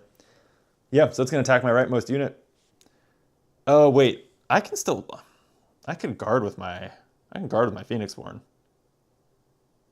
Do I want that 3 damage to my face to keep my Thunderhulk alive? I think so. I think that's worth it. All right. I'll intercept with my Phoenixborn, take that 3 damage to my face. That's going to put me at 6 wounds on my face. And that exhausts Seer. They're both exhausted. They're sitting ducks. You love to see it. Okay, how can I clean them up? Thunderhulk can sure attack one. Yeah, let's just have Thunderhulk attack Seer, and that way it won't use its status tokens and do any other bad stuff to me. It's exhausted, so it doesn't deal damage back. Deals 3 damage to it. Thunderhulk's overkill ability means it's going to do +1 damage to the Dragonborn. So 2 blood goes through and gets amped by 1 for 3. 18 wounds on her. Side action? Do I have a side action? I'm just gonna discard a summon Spark Drone to meditate. Get this die up, because I think I have plans for that on my next turn. Speaking of my next turn, she passes because she has nothing to attack with or reveal. So it is my turn. And I don't have much, but I can play a Systems Drafter. She's a 1/1/1. With Rethink 1, when this unit comes into play, remove 1 exhaustion token from a ready spell you control. Are any of these interesting to remove to unexhaust? I don't really have the dice to do any of them. Oh no, you know what? Yes. Supercharge. I can get some value out of that. We'll get to it later. Because that was it. I'm just gonna play her as my main. I don't have a side. Pass the turn, she passes it back. It's my turn again. So I'll just go ahead and I'm going to clean up the Radiant Flash, attacking it with my Systems Drafter. It has 1 life. It does not counter because it's exhausted. 1 more blood. 19 wounds on Skatha. And then pass the turn, comes back. Here's what I'm going to do. I will summon a Spark Drone. So for my last die, place a Spark Drone onto the battlefield. It's a 0/2. Doesn't seem like it can do much this round, but watch this. I'm going to pass the turn. It comes back. Supercharge. Now, since I unexhausted it, I can do it again. If this spell is charged, add 2 to the attack value of a target unit for the remainder of the turn. So Spark Drone is now a 2/2 and will attack the Dragonborn, putting her up to 21 wounds. Very, very solid. I'm realizing, how many times have I done this? I think twice. Twice I have attacked and forgotten to roll to see whether she guards. So I think what I will do is, because I don't want to go back super far in retcon, honest mistakes happen when you're rusty, or, well, a combination of rusty at Ashes and this is a new version of it. So both times I'll say that she rolled and failed to guard, which does mean that she gained dice though, so it matters. And then we'll give her a status token. So that was the result of those attacks against her units. And then at the start of her turn, she would have removed this to deal 1 damage to my leftmost unit. That's actually really annoying because now Spark Drone can't recover and survive. But there's really no way around it. Yeah, it's interesting. It's the way her dice work. Yeah, you roll one. Actually, it was the same in Red Rains, right? You would roll one of her. No, you were using the D12 that was in that version to determine whether she guarded. So it did not advance her dice. So that's another way that her track of dice here charges up her ability kind of more consistently, is it basically happens every time you attack one of her aspects. She is either going to guard, which is annoying, or gain a die towards her ability, which is annoying. So you just get, you have to pay that cost every time you attack an aspect. So she's going to trigger her ability often if you're doing a lot of attacking. It's interesting. I like it. I like that sort of push and pull. Okay, now that's it. Now when it comes back to me, I will pass the turn. We're going to go to the recovery phase. So Spark Drone recovers 1. Nothing else is damaged. I'm going to remove exhaustion and exhaust all of my dice that were charging cards. Why am I down a die? Am I blind? Is there one on the table somewhere? 1, 2, 3, 4, 5, 6, 7, 8, 9. Oh, 10. There was one here. Okay, now, Dragon Phase. Let's make sure to do this. She cleanses, that's nothing. Gain status, that's nothing because I did not leave any aspect cards in play. Replenish aspects. We've got a 1 blood, a 1 blood, a 1 blood, and a 2 blood. Okay, a little bit of an easier slate this round, actually. And then here's what I forgot last time, the progress part of her ready spell triggers. This one says, deal 3 damage to each opposing player's leftmost unit. Remove this ready spell from the game, progressing it to ready spell 3. So this is that part that feels a little bit like the ult. And because Spark Drone took that extra damage, 3 more, puts it at 4 wounds out of 4 health, does defeat it. Frustratingly. But I feel like I can maybe push for the win here. She has 9 health left. We'll see.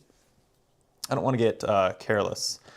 I'm going to... oh, let's read her new ready spell. So now whenever this is activated, the target opposing player may discard 1 card from their hand or off the top of their draw pile. If they don't or can't, deal a damage to the Phoenixborn. Oh, she mills my deck or damages me. That's actually not that scary. I'm in decent shape, I think. Famous last words, right? Okay, I will roll my dice. All right. Anytime I have 3 power dice, I'm pretty happy. And then, do I want to discard the card that's in my hand? It's a supercharge. Do I need 2 copies of supercharge in play? Yeah, maybe it doesn't hurt. Yeah. I'll keep it. I'll keep those options open. I got a Brilliant Display. Okay. Sadly, I didn't get any more of the, what's the core supplier is the ally that was charging 2 things. That was really helpful to get a lot of charge out there. I have a barrier. After a charge card I control is dealt damage to prevent 3, so I can keep my Thunderhulk going. All right. So I want to get Hulkin. Turn. First player passes back to me, by the way. So I want to charge that like right away. And I think the cards are great. I'm just going to do that right now. Drawing cards is great. I mean, Ace of Brightmoor will exhaust to draw 2 cards. Another Brilliant Display. That's going to be... That could probably just clean up most of these units, and then I can just attack her. All right, that's cool.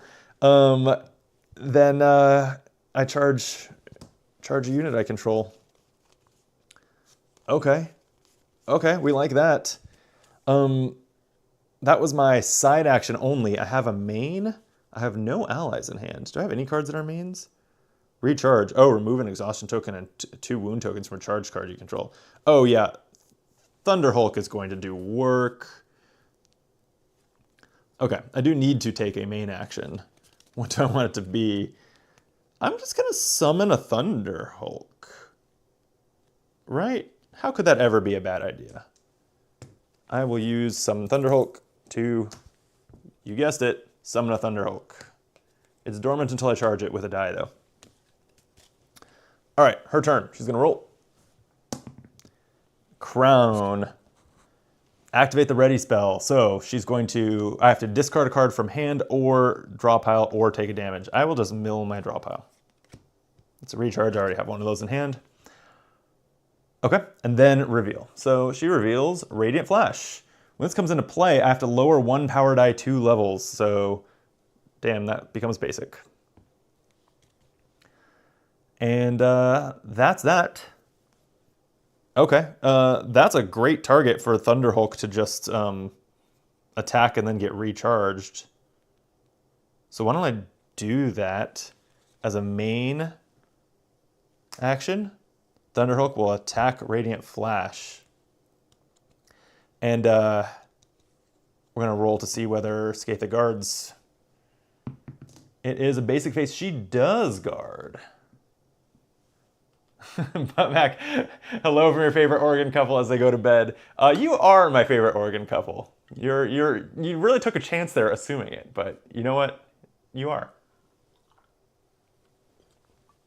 Say hi to Nicole for me. Okay, annoyingly she guarded. Not what I had in mind, but she does take 3 damage, putting her at 24, which means she's real low. 24 wounds, 6 remaining health, that is. Okay, what's my side action then? Side action, if I even care to do one. I want more cards charged. And I think Supercharge, well, Thunderhulk I also want to charge. Yeah, I'm just going to, as a side action, do the Artifice Magic Dice Power. And, haha, you know where you stand. Yeah. To charge it with a straight die. It's like not, it doesn't feel as good as using a card effect to do it, but it gets the job done. Okay, her turn. Her behavior will be her basic attack if able, if not reveal. Okay, Radiant Flash attacks my face. Do I want to guard? No, I have 12 health left. I will just take the 2 wounds. I will gladly let Radiant Flash exhaust itself. And that's it. It was attack if able, if not reveal. Okay. So, I don't have very much to attack. I guess I'm just going to have my... Can I... Oh, I can end this. I can't. I can set up to end this next turn. All right, so that's what I'll do. I need to charge Supercharged, so I will. Or you know what? Recharge would do the trick also. No, Supercharge is more flexible. Let's do it. I am going to. Do I want to reconfigure? How do I want to get it charged? No, because I think I want both of my Hulks. Oh, I can always reconfigure it back. I have 2 copies of it. Okay, I'll use a reconfigure to move a die to another card, charging up Supercharge. That was my side action. I have to take a main action. Well, if I pass the turn, she gets a status token. That's not the end of the world, but I can just play a Summon Spark Drone to burn a main action, so I don't have to pass. Okay, her turn. Her behavior is the Crown. Activate the Dragonborn's Ready spell, which is to damage me or mill my deck. I'll just mill my deck again. This is definitely the last round of the game. And then reveal. The reveal is another Radiant Flash. Oh, geez, bumps another power die down. That's very frustrating. But I don't think it stops me from winning here. She has 6 health left. So, and neither of these are guards. And, right, let me double check what happens if I attack her face. I haven't done much of that. She only blocks with shield. She will not declare non-shield aspects as blockers, and none of these have that shield symbol in the corner, so they won't block.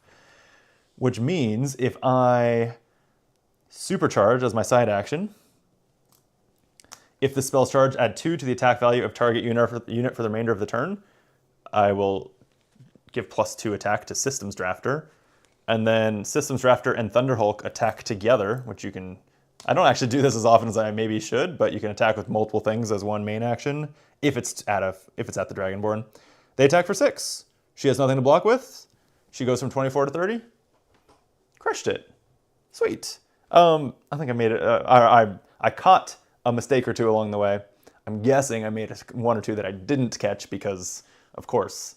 But that was good. That was fun. I still really like this game. I really need it on the table more. And I will definitely do a video or 2. I'll probably do 2 videos, 1 with each deck. And then I still have some Red Rains boxes that I bought because Completionist, and I haven't even played yet. So I'll be circling back to play more of those too. I don't think I've played like the last. How many Red Rains boxes were there? Were there 5 or 6? I think I've not played the last 3. Which is kind of a lot of them. But I got into Ashes, or I got back into Ashes after playing it a lot of years ago. Kind of well into Red Rains being in the picture. So I sort of played catch up for a little while. Flam just says GG. Yeah, thank you for watching. It was a late night stream. I was kind of hoping to try both decks on the stream, but it's 20 minutes to midnight. I think I'll call it there. I will be streaming much more this week. That's the plan because it is a holiday week. I am off work. And I was saying up front in the stream before anyone was on, so none of you heard it, but my plan was to stream like 12 hours earlier than this today, and it was one of those days where, like, your first day of vacation, you catch up on life, at least of a staycation kind of vacation. It was all errands and house stuff and preparing for, there's going to be like 8 inches of, 7 chimeras in total, Flamser. Wow, okay. Maybe there's 4 I haven't played against then, jeez. And each of them has 2 different aspects categories. So that's like 14 of them. Yeah, there's a lot of content. All right, I gotta get back to that. Yeah, it's supposed to, like, starting tomorrow, it's supposed to rain like 8 inches in 4 days in LA, which is going to flood the fuck out of everything, including my yard. So I'm doing some, maybe even my home gym, which is like a covered, it was a patio that we covered and put doors on, but it's a little flood prone. So I'm worried. I'm gonna prepare for that. But anyway, especially with the rain and the fact that I'm on vacation, I do plan to stream some more. So yeah, make sure you're subscribed. It'd be great to have you all in the chat. I will definitely be playing probably more Ashes. I want to get Marvel Champions. I've not been playing enough lately. And then I have the Old King's Crown solo mode I want to try. I'm very excited to try that, actually. It sounds really cool. And then some other little things, like I have a review copy of Takedo, which Takedo has a solo mode now. It's a new edition, so I want to try that. I don't know. I actually have like a backlog a mile long of solo games I've been meaning to play, so I'm hoping to, through some combination of streaming and recording videos that will then be edited and published, hoping to get to a lot of them in the next week or 2. So, yeah, Ben says GG. One per original Magic type chimeras. Oh, okay, that makes sense. Yeah, I was just admiring that there are 9 Magic types now, which is quite a few. 7 from before, and this added 2 new ones. That makes sense that there was, because each Red Rains box came with kind of like content for a Magic types Phoenixborn, if that sentence made any sense. Okay, yeah, I'll definitely be playing more Red Rains too then, because that's a lot of content I haven't played. Okay, that's it. That's going to be a stream. Thank you for watching. Last call to subscribe if you haven't. Hit the like button. That really helps us out. It's the only way to, since we don't have any Patreon or any way to. We don't ask for your money. We just ask for your likes. So thanks much. I'll see you all. I think I'll be streaming tomorrow, so I'll see you then. Good night.